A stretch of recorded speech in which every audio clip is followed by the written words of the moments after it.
This is Lara and Aras, making your day.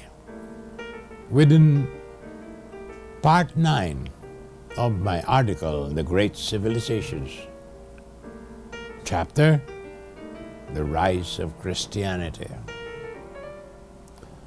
My dear friends, the second millennium, dominated by Christianity, which grew to be its largest religion up to now, was host to many movements.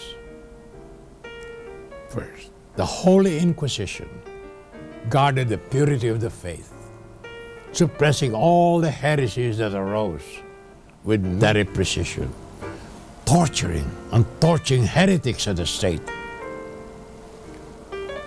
ravaging their bodies to save their souls, as they did to Joan of Arc on May the 30th, 1431.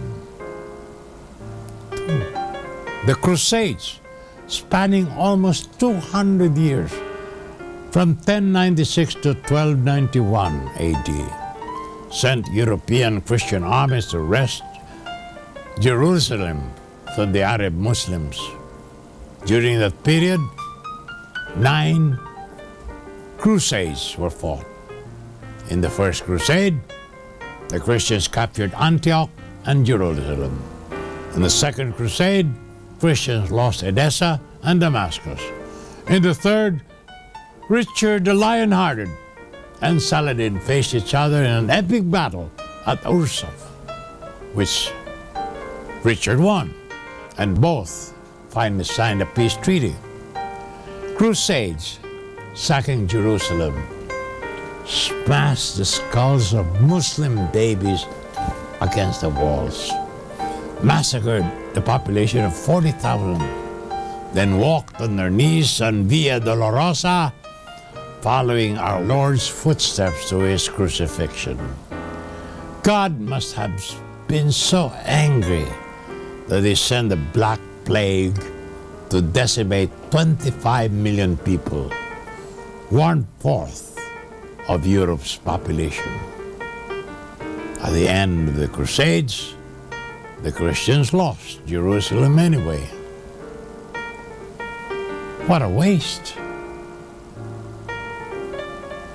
Then there was the Christian Reformation, started with 1517 publication of Martin Luther's 95 Theses, calling for an end to church corruption, touting the Bible as a sole source of truth. Its ending can be placed anywhere from the 1555 Peace of Augsburg, which allowed for the coexistence of Catholicism and Lutheranism in Germany, to the 1648 Treaty of Westphalia, which ended the 30 Years' War. The disruption triggered wars, persecution, and so-called Counter-Reformation.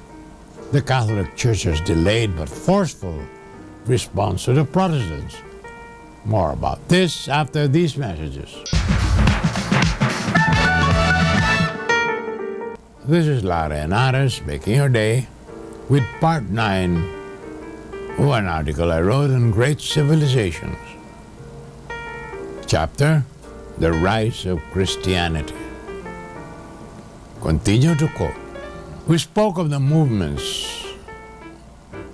that happened during the Christian century. And there is another one called the Renaissance, from the 14th to the 17th centuries, which saw the rebirth of the pleasure-loving spirit that looked back to ancient Greece and Rome. It was a time of creative genius in writing, sculpture, painting, agriculture, of Marco Polo's travels to fabulous Cathay that sparked men's drive into the age of discovery.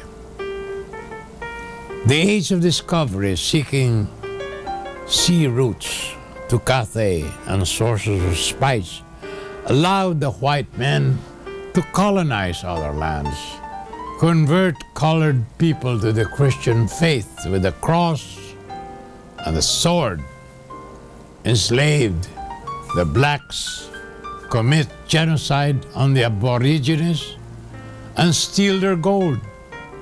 And so the rise of two empires upon which the sun never set, Spain and Great Britain. Finally, Western civilization intersected with ancient China, with the Europeans deliberately poisoning the poor Chinese with opium, bullying them with gunboat diplomacy and spitting on the pride of a great people. The Japanese had their own father-directed religion, that of Emperor God Hirohito, and the sun god from which they descended, and they joined in the rape of China and the war that followed, World War II. The age of science and industrial revolution, which promised a better life for all, resulted instead in the exploitation of the working class by capitalist greed. And the socialist revolution that promised to end that exploitation instead metamorphosed into the communism tyranny. The white men of Christian faith were the most terrible pestilence ever visited on mankind. With their weapons of mass destruction and whole world to conquer, they caused more suffering on more people on the earth than all the ancient peoples did, Egypt, Greece, Rome, and China, and both the Jews and the Muslims together, all combined of the white race, have a lot to answer for to God on Judgment Day. This is Lara Henares making your day, saying good day, God bless you. Thank you very much for being with us. Till next time, hasta la bye-bye.